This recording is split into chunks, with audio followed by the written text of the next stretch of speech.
Laugh at the cringe, learn from the crumble. This is Cringe and Crumble. Welcome to the podcast where honesty meets humor and the messy parts of life finally get their spotlight. I'm your host, Tranisha, and here we dive into dating, friendships, healing, and all the awkward in-betweens. Because here's the truth. Growth isn't always pretty, but it's always real. So let's get into it.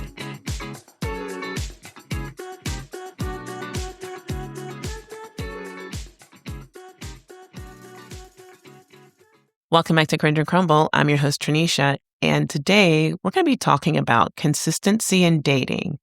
Because if you're confused, that's the information. Confusion is not a personality trait, and it's not just how dating is. It's usually a sign that the behavior in front of you isn't stable enough to build trust. So in this episode, we're going to get really clear on a few things. First, we're going to be defining what consistency actually is, and not the fancy version and not the good morning beautiful text version, but the real life version that shows up in patterns like communication, follow-through efforts, and how someone handles you when life gets busy. Then we're talking about how to recognize it early so you're not months deep trying to interpret someone else's intentions when their behavior has already been answering you. We're also going to be naming what inconsistency looks like in real time. You know, that hot and cold energy, breadcrumbing, disappearing and resurfacing whenever they feel like it, future talk with no follow-through plans, emotional availability only when it benefits them, and why those patterns can keep you in a cycle of overthinking and self-doubt. Because inconsistent behavior doesn't just confuse the relationship, it confuses you. It makes you question your standards, your intuition, and sometimes even your worth. And finally, we're going to be getting practical. How to stop getting stuck in these cycles and what to pay attention to instead of the potential, and how to move with clarity without becoming hard and bitter, and even without abandoning yourself just to keep someone close. And I'm going to actually give you a way to evaluate behavior so that you can stop decoding and start choosing what actually supports your peace. So first things first, let's define what consistency is.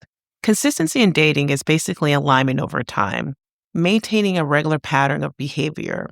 It's when someone's words and their efforts and behaviors stay steady enough that you don't have to guess where you stand. Most people think consistency just means text me every day, but that's not it, because consistency isn't constant access. It's predictability, it's follow-through, and it's being able to relax because the connection doesn't keep shifting on you. And when people say they want consistency, they usually mean regular communication that makes sense, no random disappearances, plans that actually happen, and a steady level of interest that doesn't suddenly drop off for no reason. In simple terms, you don't feel like you're auditioning for someone else's attention.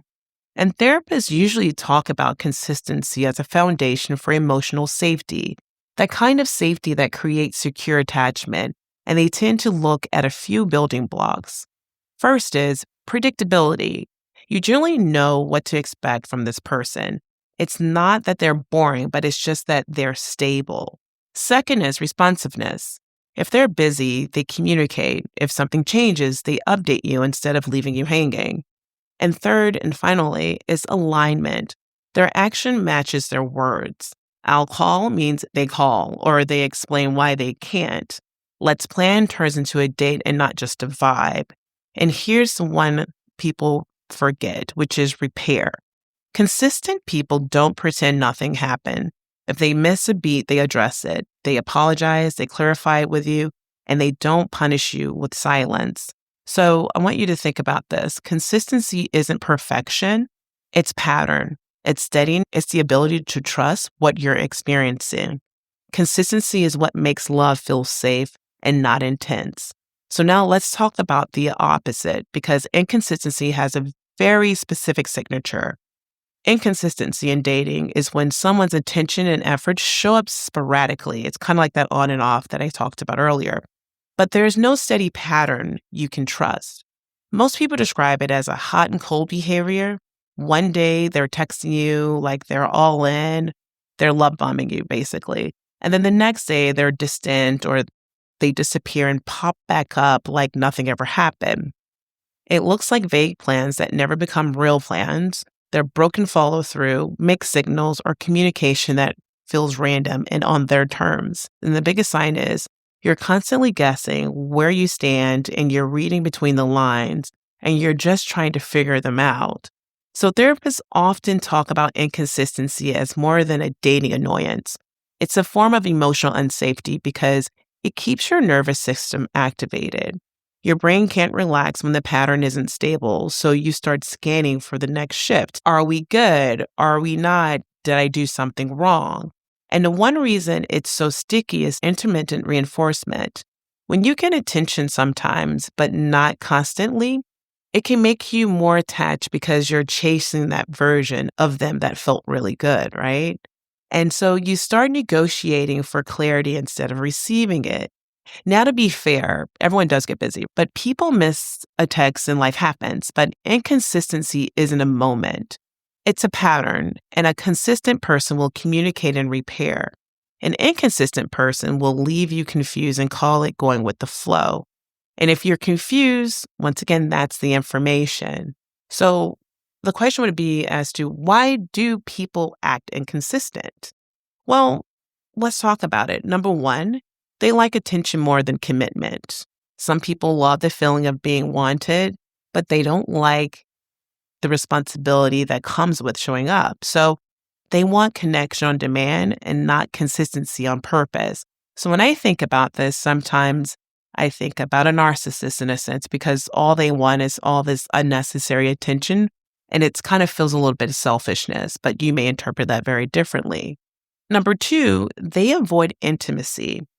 They like the idea of closeness until closeness requires effort and clarity or even emotional presence. So they lean in, but then they pull back because consistency would mean being seen and that feels too real. So when I think about this, I always think about sometimes you meet people where they have had like bad relationships in the past. They feel like they've been burned. And so they're a little jaded and they're taking whatever happened to them in that past relationship and they're bringing it into this new relationship. So in a sense, to me, it's like they're bringing in their trauma. But however, there's another version where they just avoid intimacy because they just are not into you. So number three, they're keeping their options open. Not always malicious, but it's noticeable. When someone's attention is split, your connection gets leftovers. And so you'll fill in the gaps in the delayed responses. They give you those vague plans and that last minute energy. And when I think about this, I think about those people who are just constantly just waiting for the right person to come along. But sometimes, if you think about it, they're keeping their options open just because maybe they're just insecure with themselves and thinking that this person isn't into them as much as another person is. I don't know. I'm just giving them the benefit of the doubt. So number four, they lack the skill to communicate directly. So some people aren't trying to play games. They just don't know how to be honest about what they want.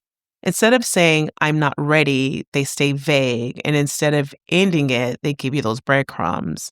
So when I think about this lack of communication, I think honestly, there are some people out there who have never, ever had adult conversations. So they don't really know how to communicate their feelings or their emotions. And so what they do is they do less. And to them, it may be normal, but in a relationship, it's not normal because you need that two-way communication. But on a malicious note, there could be the people where the guy just doesn't want to be the bad guy, so they don't want to look bad. And what they do is they push you away and don't communicate to the point where you're at your breaking point and you decide, let's end this because you're not communicating and it's okay with them. I know it's a lot to take in, but whatever the reason is, your job is not to interpret it. Your job is to respond to it. All right. So let's talk about why inconsistency feels familiar, though. It's almost like it's a trap. So inconsistency can feel familiar and familiar can feel like chemistry, and that's the trap. If you ever grew up earning love, you'll try to earn clarity. And if you're used to emotional unpredictability, stable efforts can feel boring. And not because it's wrong, but because your nervous system isn't used to peace. And when things are unclear, your brain turns it into a puzzle. So confusion creates obsession because you keep trying to solve what you should be stepping away from. So let's make this practical. Let's get into pattern recognition because this is where most of us get played. not by the person, but by our own optimism. We keep dating off potential and we keep dating off of vibes. And vibes are cute, but they don't build relationships, but patterns do. So one sweet date doesn't erase 3 days of disappearing, and one I miss you text doesn't fix a month of inconsistency. And pattern recognition is how you stop letting moments talk louder than their behavior. So ask yourself, am I falling for their moment or am I trusting their patterns? Because inconsistent people are often amazing in moments. That's the trap. The moments are intense and the pattern is unreliable. All right. So here's a consistency scorecard. 7 days, 7 questions. Each one is a simple yes or no. Did they initiate with intention? That's number 1. Number 2, did they follow through on what they said? Number 3, did they make real plans in the form of a date, time, and place? Number 4, did they confirm and show up? Number 5, when they were busy, did they communicate instead of vanishing? Number 6, did they move things forward, not just talk in circles? And number 7, if something went wrong, did they repair, own it, clarify it, and make it right? Now, I'm going to give you one non-negotiable. If they disappear for days with no communications and pop back up like nothing happened, that's an automatic no for the week. Not because you're being dramatic, but because we're adults and adults communicate. Now, on the flip side, if something genuinely happens and they communicate and repair it, that's a green flag because consistency isn't perfection, it's accountability. Now that we have this scorecard, we actually need to score it. So if they hit between a 6 to a 7, that means they're consistent, they're intentional, they have full plate energy, and we love it. I like to call them the top chef, right? Now, if they're between 4 and 5, we're going to proceed very slowly because they're on the chopping block at this point. There's no future fantasies. No, I just need to be more patient. If they're between 0 and 3, they're completely chopped because if you're confused, that's the information. You stop trying, you stop explaining, you stop hoping, you move on. Now, think about the last person who confused you. Was the issue really them, or was it that their pattern didn't match their words? If you scored them and the numbers aren't numbering, here's the main pattern to watch out for in the wild. It's the hot and cold behavior because this is what keeps people confused and attached. Hot and cold is when someone shows up intensely and then they disappear. They pull you close, then create distance, and every time they come back hot, it makes you forget how cold it felt because the relief feels like connection. So hot looks like this. Hot is that deep texting, it's that flirting, it's that big energy, it's all that love bombing that people go through. You have the talks about the future, they compliment you. There's that sudden emotional intimacy going on and on and on about how special you are and how they've never felt this way before. But then the cold looks like they slowly stop replying. There's vague plans and they start doing that disappearing act. They only pop up whenever it's convenient to them. And then they act like you're asking for too much the minute you ask for clarity. And the reason it's so addictive is because it creates a cycle, this whole hot and cold behavior. You start chasing the version of them that felt good, You start trying to earn that hot back, and suddenly you're renegotiating for the basic consistency like it's luxury. It's just the bare minimum. So if it's hot and cold, it's not chemistry, it's inconsistency. And one of the most common cold behaviors you have to think about inside of this cycle is breadcrumbing. Now, I mentioned breadcrumbing earlier, and you're probably like, what is that? Breadcrumbing is when someone gives you just enough attention to keep you interested without any real intention of building a relationship. It's like the emotional equivalent of snacks, right? You're never fed, you're just kept around. And here's what that looks like. You receive that text that says, I miss you, but then they never make a date. Or they say, we should hang out soon, and then nothing. No follow-up, no plans, no effort, no nothing. Then they do these little emotional check-ins when they're lonely, just enough to keep the door open. Like, hey, how are you doing? How are you feeling today? Those little things. And then they'll like your stories, watch everything you post, even flirt in reactions, but they won't actually show up in real life. And the reason this messes with people is because it feels like interest. It feels like connection, but it's not. It's just maintenance. breadcrumbing isn't romance, it's just retention because they're not building a relationship. They're keeping you as an option. Now, let's do a quick TikTok translation of this cold cycling and breadcrumbing because the internet always names the patterns before we're ready to even admit we're in it.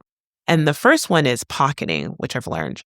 Pocketing is when someone keeps you close enough to have access to you, but hidden enough that you're not part of their real life. You get the texts, you get the late night calls, you get the I miss you, good morning, but you're not meeting friends. You're not going out in the daylight and you're not moving forward. And I just want you to hear me. And I just want you to hear me. If you only exist in private, that's not consistency, that's containment. And the second one is cookie jarring, which is basically when you're one of the multiple options. So you're getting a portion, not the full plate. They'll check in, they'll keep you warm, but the effort is inconsistent because it's spread out over multiple people. And you feel it because you're always getting the leftover version of them. If you're in rotation, you're not being pursued, you're being stored. And whether you call it pocketing, cookie jarring, or hot and cold, the outcome is the same. You're left uncertain. If you're confused, that's the information. So let me leave you guys with this as I close out, because I think a lot of us have all been in this cycle before, hot and cold action. We don't know where we stand in a relationship, and it's very frustrating. But I really hope that you all take something away from this episode and understand that consistency is the real romance because it's the thing that lets you breathe. It's not grand gestures. It's not chemistry that keeps you guessing. It's steady effort you can trust. So if the pattern is hot and cold, if the plan is always soon, and if the intimacy only shows up when they're lonely, call it what it is. Don't negotiate with confusion. You don't have to hate them. You just have to stop giving access to someone who won't give you clarity. Because if you're confused, that's the information. And let that be your standard. If it costs you your peace, it's too expensive. So that's it, guys. Just laugh at the cringe and learn from the crumble. Until next time.